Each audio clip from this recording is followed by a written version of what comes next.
Hello beer tubers and welcome to another beer review with me, Peter, the master of hoppets. I'm just getting over a slight cold. I have a bit of a cough, so sorry if I start coughing like crazy in this video because I'm going to be talking a bit because I have some little bit of like cool Norse mythology / Norse folklore things to talk about because of this beer, because it's inspired by it and it's something I'm really into, so I want to give you guys the stories.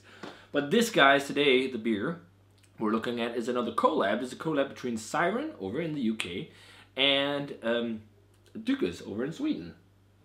And this is the Siren and Dugas Draugen Imperial Smoked Porter on 11.1%. Huge beer. So it's made with muscovado sugar and peated malt for a light smoky touch, and the recipe on this is inspired by the historic porters of Sweden. Like, for example, I guess something like Carnegie Porter and whatnot. So that's the inspiration, and then they named it after the Norse mythological creature and folklore creature, the Draugen. So if you know anything about Norse myth or Norse or Scandinavian folklore, Draugen is actually two things. There's the modern Draugen, and there is the ancient Draugen. So the ancient Draugen is the one from Norse mythology, which was pretty much reanimated corpses. So in Norse mythology, usually evil people or people who were mischievous and whatnot, people believed that these people would come back from the dead as this creature called a Draugen, or a Draugr, which was, I think, how you pronounce it in Old Norse, or Draugr, or something like this. And this creature would pretty much be a zombie, something like the zombie, but with magical powers. It could shapeshift and things like that. And its only sole purpose in life was to kill the living because it was envious of them, of their life. And also sometimes it would be because it had things, unfinished business, you know, kind of from its life or stuff like that. So it always had like some kind of like mission, and usually it'd be killing people, so it would kill people. And it's actually pretty interesting because in Denmark we still have somewhat of tradition for this thing, or like preventing this thing, even though it's nothing to do with that now. But when a person dies, the tradition back then is, and it's that part of the tradition is uniquely from Denmark, I think. But when a person would die in their home, and it was one person you believed that could turn into a Draugen, first of all, they always had to be in their coffin, or whatever, horizontal, or not horizontally, vertically. No, horizontally, sorry. So they're lying down, not vertically, because if they're vertically, they believed that they could just walk up. And sometimes they would even put nails, hammer nails in their feet so that they couldn't walk. Crazy. But when they're lying in their coffins, they would also sometimes lift them in different ways. But the Danish, just like confuse the corpse. But in the Danish tradition, what you would do is that you would carry out the deceased in their coffin feet first from your house, and you would always have a big group of people carrying out the coffin with the corpse, or the deceased person, surrounding it, both in front and everywhere. So the idea was that the deceased person that could become a Draugr wouldn't be able to see its way back to the house. And today, when a person dies in Denmark and you take out the dead person from wherever they live, they always go out feet first, and you always have a group of people carrying in the dead person. And it's just it's interesting, and it's a weird thing, but it is still kind of existing today.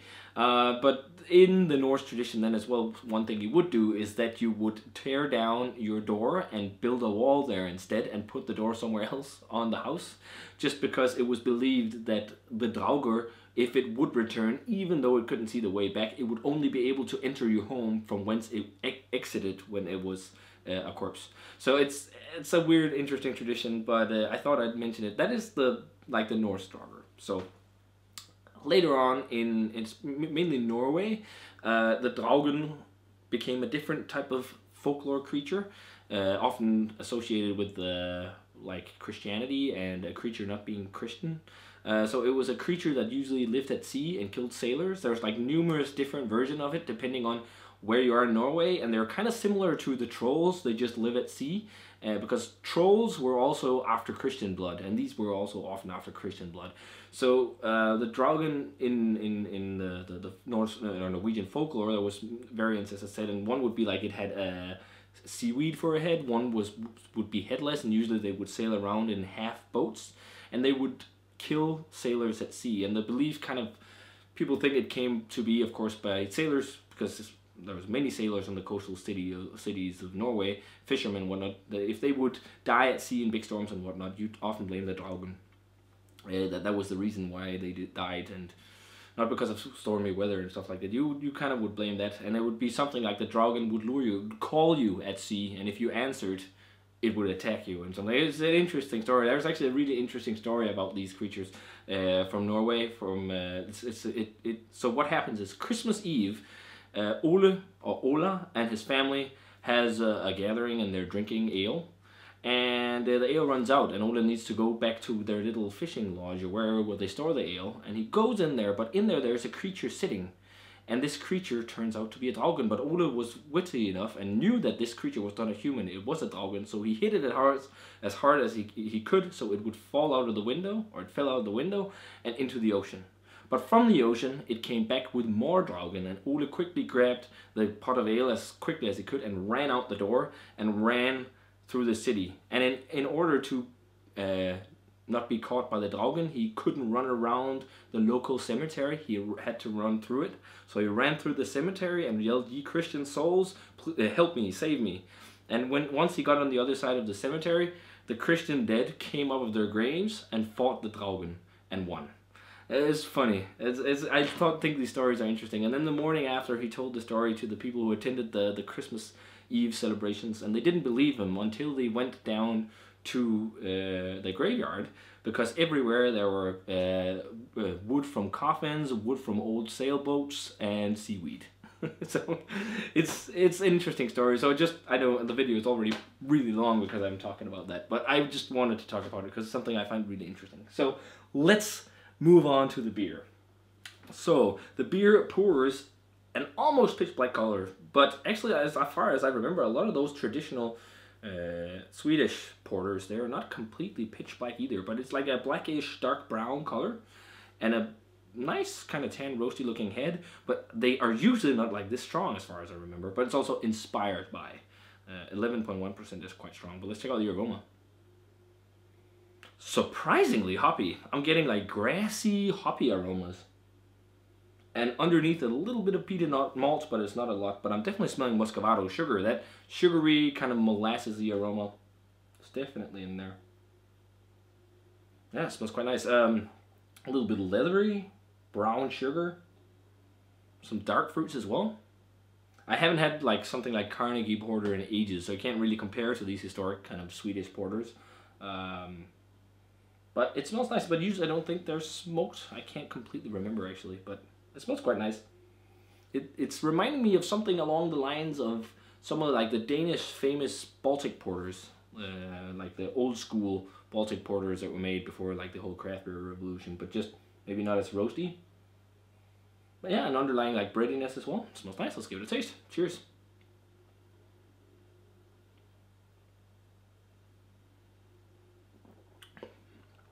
Definitely more smokiness on the flavor and roastiness.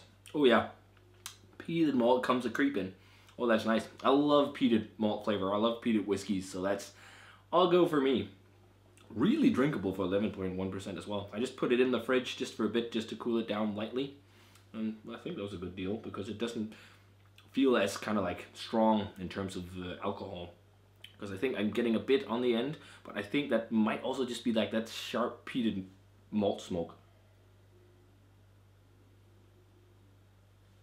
Medium silky slick mouthfeel, which is quite nice. Roasty, burnt, ashy notes as well. Like really ashy, smoky, roasty flavor on the aftertaste. The kind of brown sugar is there. There's like this shortest amount of like caramelized figs and dark, like kind of like dark fruity flavors for a bit, and then it's just overtaken by roast flavor. It also has like a bit of a brown breadiness, almost like brown malt, British brown malt. The flavor that gives off, I'm getting something similar here. It's actually really nice though if you like smoked beers. It's like really smoky, burnt, roasty, peaty porter. And if you like that kind of like peaty, minerally flavor that you get in like Isla whiskeys, I think you'd really dig this because it's the same like intense, peaty, minerally, ocean-like smokiness actually. Like that minerally, ocean-like flavor you get from peated scotch. It's similar, so I can see the connotation with both that and the Swedish porters, and then also the whole Norse thing, this tradition of this creature, because it tastes like sea-like almost. It's quite nice. Not like mind-blowing or anything. Like, it's a very nice smoked porter, but I've definitely had better smoked porters. But I still think it's a solid 90. Very nice. Maybe I'm also a little bit biased in the sense of that because I love smoky beers, and I know a lot of people hate smoked beers and smoked porters and whatnot, but I do dig them, so for me this is quite nice. But as I said, not the best I've had. You can find some better examples, but still nice stuff. So, or like Surly Smoked Lager. I don't know, smoked porter. I don't even know if they do that one anymore, but it's like a Baltic porter, I believe, that's smoked. But yeah, really nice, guys. Worth a shot for sure. So if you guys had a chance to try this Siren and Dugge's Draugen Imperial Smoked Porter, let me know what you thought of it, and let me know what you thought of the little rundown on Norse and Scandinavian folklore. If I should stop doing rants like that, I will. But yeah, let me know, guys, and as always, remember to comment, subscribe, check out the Facebook fan page and Twitter and Instagram. Give this video a thumbs up if you enjoyed it, and I'm going to say cheers, and see you guys in another beer review.